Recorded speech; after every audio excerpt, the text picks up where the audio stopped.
Dr. Willie Wilson. It's an honor and pleasure to be here to speak with you briefly. But just for starters, who is Dr. Willie Wilson, for those who may not know you?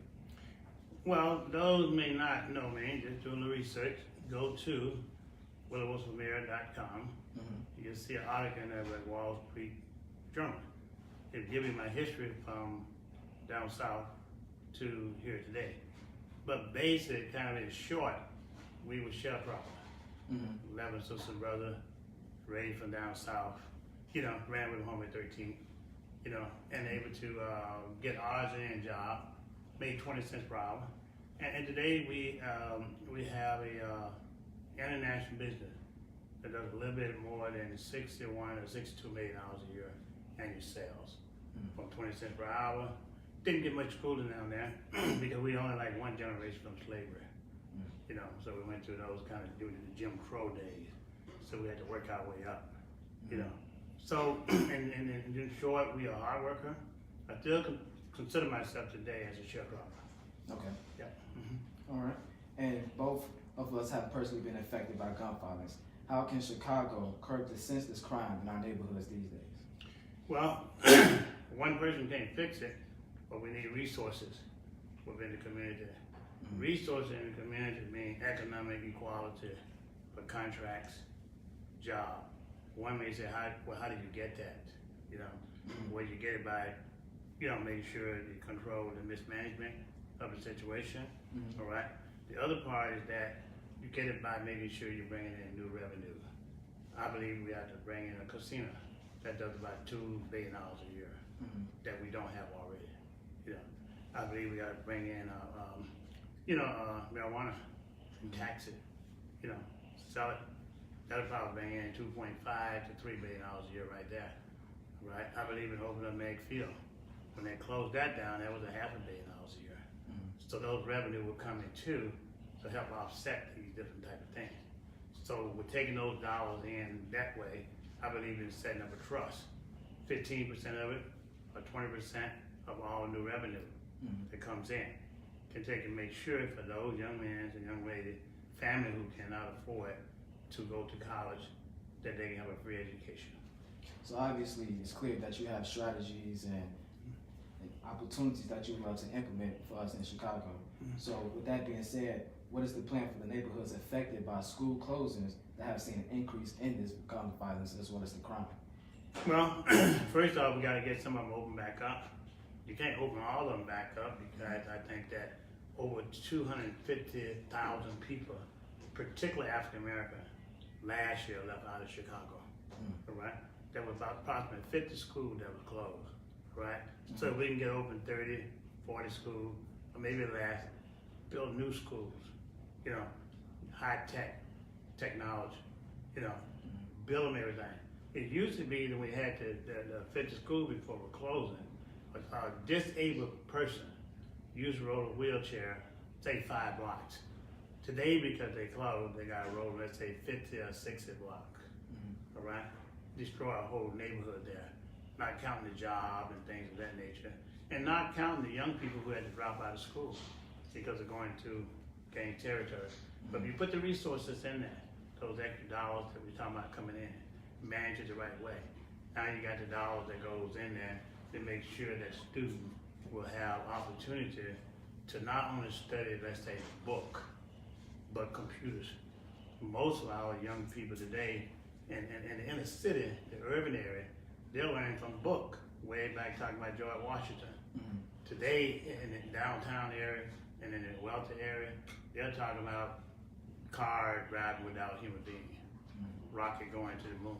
And so with the reopening of these schools that you would love to open, how would you make it more accessible and affordable for those Chicagoans seeking to pursue a college education, if or not a trade?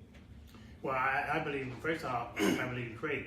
There's a lot of young men today, okay, and young ladies, they get out of school, master's degree, different college degree, still can't find a job.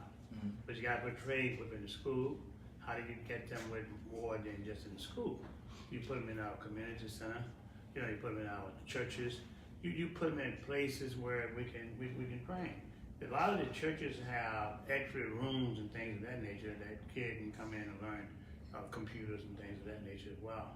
Affordable, a lot of people don't have their particular dollars, but I believe that the young people, it is their future that they gotta look at.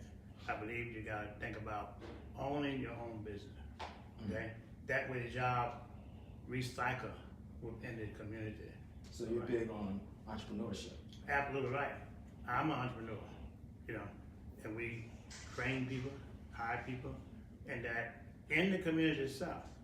If you're in the community, you decide to retire, someone in your family in that community, they continue to hire more people.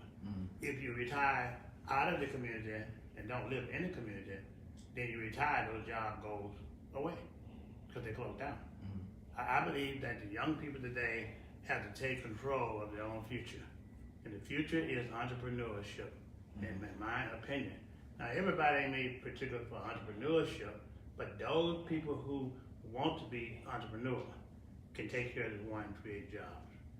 And hopefully that'll move down from the first generation, second generation, to the third generation.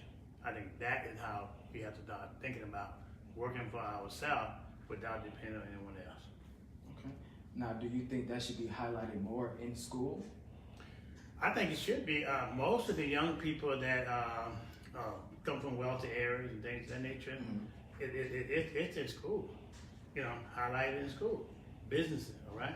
The only difference is that when they teach it in the school that can afford it, the kids get out of school, most of them fathers or mothers in business or in a higher position. But when in areas that you cannot afford it, you know, they don't really teach it that much because your parents don't have the business and everything. Most of the kids and things in the urban area, when they get out of school, first thing they think about, I want a job. I want to work for somebody else. You know, no, don't say that. I want to own my own business. Have your own. Yeah. 100% agree with you. Now, we spoke a little bit about the reopening of these closed schools. How do you feel about the reopening of these medical clinics that has recently been closed? It's a must, you know, because a lot of people out here now is, you know, it's unfortunate, but a lot of people in the community gets on, you know, drugs, you know, reefer, cocaine, et cetera, et cetera. And they get on this habit, all right? They need a place to go, you know, that they can get treatment. And, you know, you go to the hospital today and you have some of those kids in the hospital ward and those babies crying because their mother had them on cocaine and they call them cocaine babies because they just cry all the time, you know? Right? And that's what be going on. And so we had to kind of stop it, open up those clinics back up and help the people.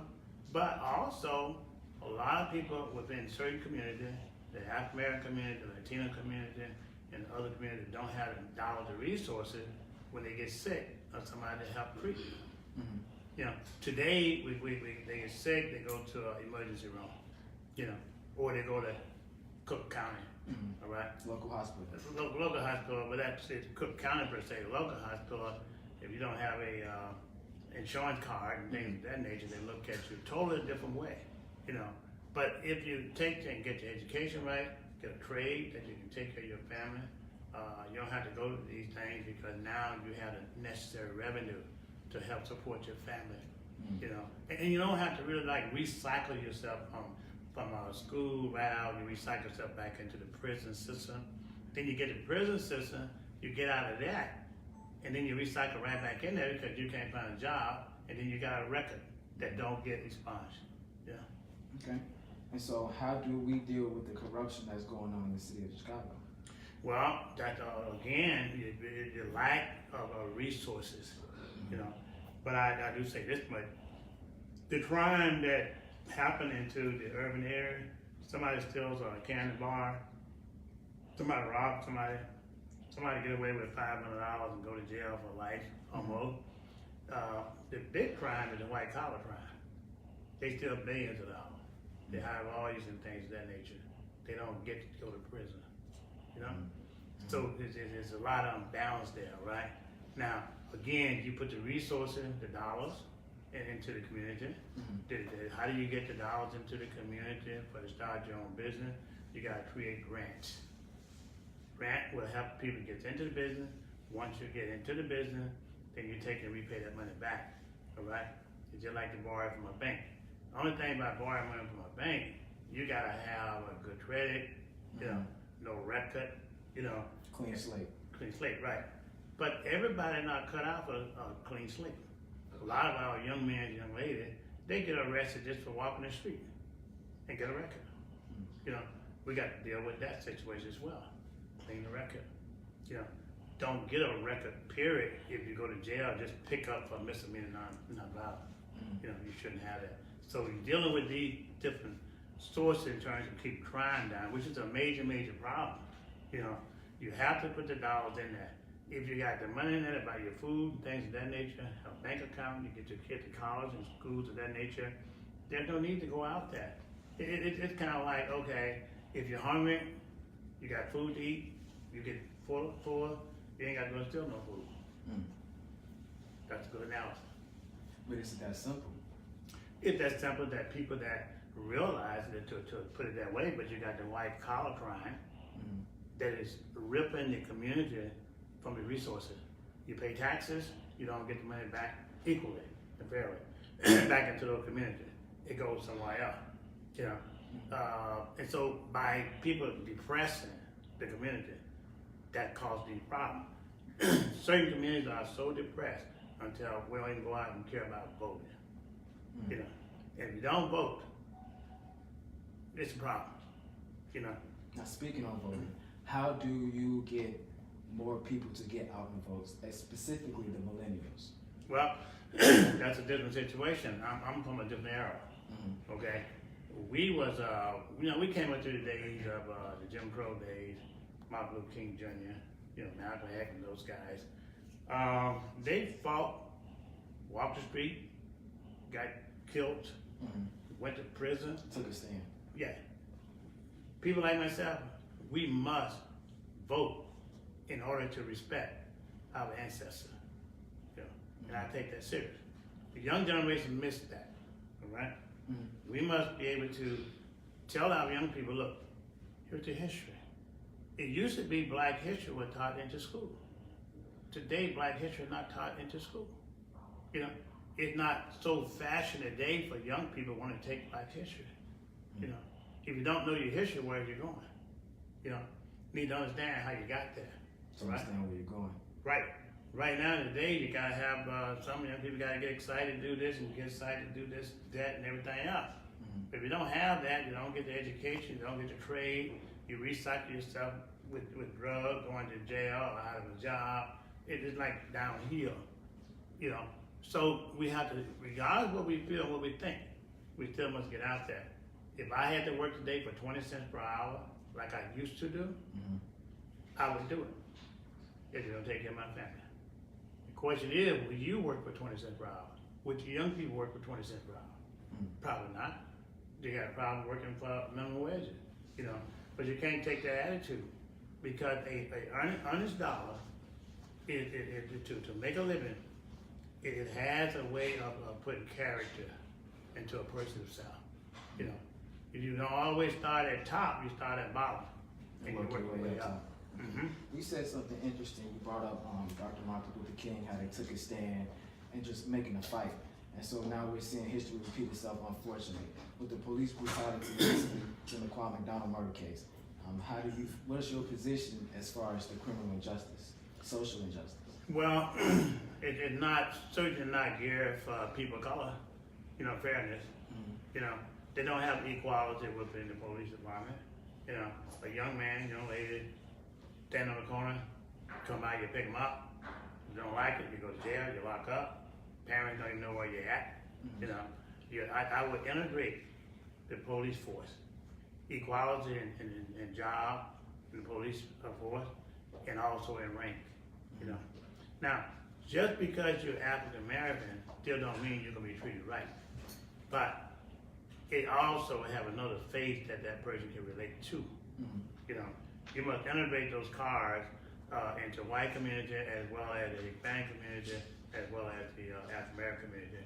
You must set an example that I would put like 4 superintendents of police, divide the city up in 4 sections. There are 50 aldermen in the city of Chicago. and Fifth Alderman yet can't run right now. How you know how one person gonna run the police department? You integrate them and have a mixture, you know, white, black, Latina, Asian, etc. So are you suggesting there should be a different strategy of the policy in order to become a police officer? I think I'm going specifically like the training. Or I think they need training. I don't think you can train people not to be racist. You see, I don't know if you can. All right, but you certainly can do a better job if you got a white police here and a white police in the car and communicate together. If you got the police department integrated through ranks every day, you can understand more about that person. That's how I look at the training. If you got fairness, if this police officer over here is Latina and one over here is Caucasian, and that particular police officer always higher up in rank and making more money, but that other Latina is sitting there making way less and don't get promoted, that causes friction. You have to make sure it's done fair and the equality is right. And it must be involved all nationalities in terms of writing the policy together.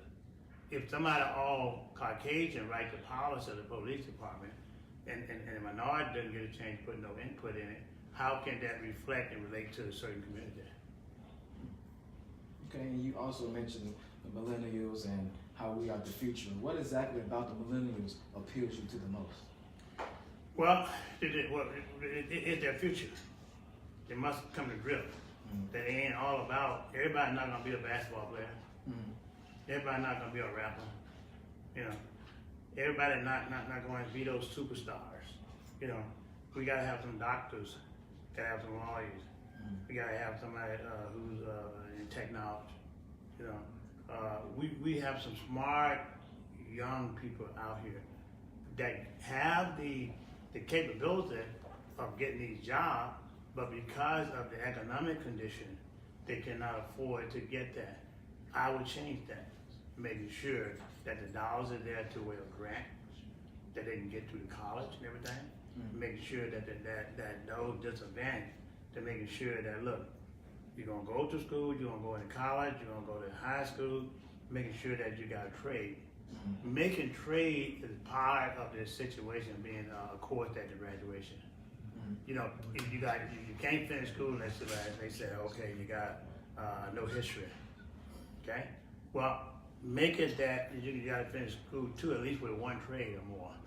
You know, so that way, if school don't get it, you got your trade. You know, right. And young people are smart, you know, but they just don't have those opportunities as other people have in different communities of the resources to make it happen. We would change that. Okay, but wouldn't that somewhat be discouraging? Let's say you, for example, you have a young guy who's graduated from high school or college, and he has these aspirations of being a basketball player. Do we tell him, no, don't pursue your dreams, or you try to take the next step to be a doctor? How do you go about that? Because you have a lot of these people growing up and chasing their dreams. Unfortunately, some may work out, unfortunately, some don't, but then they don't have anything to fall back on. Well, yeah, but see, let me put it this way. Dreams is one thing, okay? But when I dream, that's a dream. I wake up on the same. But when I work hard, my dream becomes reality. Right? So you gotta work hard. You must go at your dreams. Dreams don't always come true, but at least try to work towards it. Yeah, work towards it. But when you work towards it, you don't get it. But bring the reality along with you too, with some trade, so that you got something to fall back on. Most of us drive a car, don't drive unless we got a spare tire involved with it, you know? And most of us have money in their pocket going out. You don't just put $1 in there and don't have enough to get back home. Just common sense, back up. You know, follow your dream. So along with your dream, you know, bring some along with it that if it doesn't come through, then you got something to carry on through. Okay, last question. As far as women's rights, what would you do to advance the women empowerment? You got to make sure everything reflects male, female, in terms of parity, the word I would use. You know, equality in job, equality in contract, to make sure that it's fair. Mm-hmm. Okay, if you done the same work as anybody else, you should get paid. That we would. Look, it's no substitute for it's a demand that you will get equal pay for equal work. You know, you don't discriminate. I came from the era that I was discriminated against. Couldn't go on one side of the street, all right? But look, I'm not gonna discriminate against anybody, all right? Because I know how I feel, all right? It was the mothers that raised people like myself. You know, it wasn't the father, because the father was out working all of the time. So it was mama had to stay at home and raise us. Had to comb my hair and take a bath and put clothes on and feed us and give us that, what I call it, mother whip. You know, it was those that made sure we stayed straight. Mama didn't necessarily, she didn't send us to a room when we did something wrong. She would use a witch off a tree and whoop us. All right, now they ain't supposed to be whooping the day, but she would use a witch and whoop us, and she would whoop us. And so when we did something wrong, all mama had to do was just look at us like that. We got it together, you know. Right, now we got it together, and we ain't do nothing else. But she didn't spare the rod, you know. But so equal right, equal pay should be extended to all our. My company, for example, you know, we got females make more than the male. You know. We don't stand for it. It's zero tolerance. It'd be the same when I come here and say Chicago. And I always say this too. If the young people want to check my record, look what I've done in the back and do the research. And then you'll say, hey, don't believe me, say I'm gonna say what I'm gonna do per se, but look back on my record to give some foundation of did I do anything to deserve to be mayor? Did I help anybody? Did I pay somebody taxes? Did I get people out of jail? Did I get people money on the street that didn't have it? You know, young, you know. You're letting your actions speak for you. Absolutely right. Well, Dr. Willie Wilson, I want to thank you for your time. Thank you. I enjoyed speaking with you. I wish you the best of luck moving forward in the election. All right, we will win. All right. Thank you. Thank you. All right. I got one thing.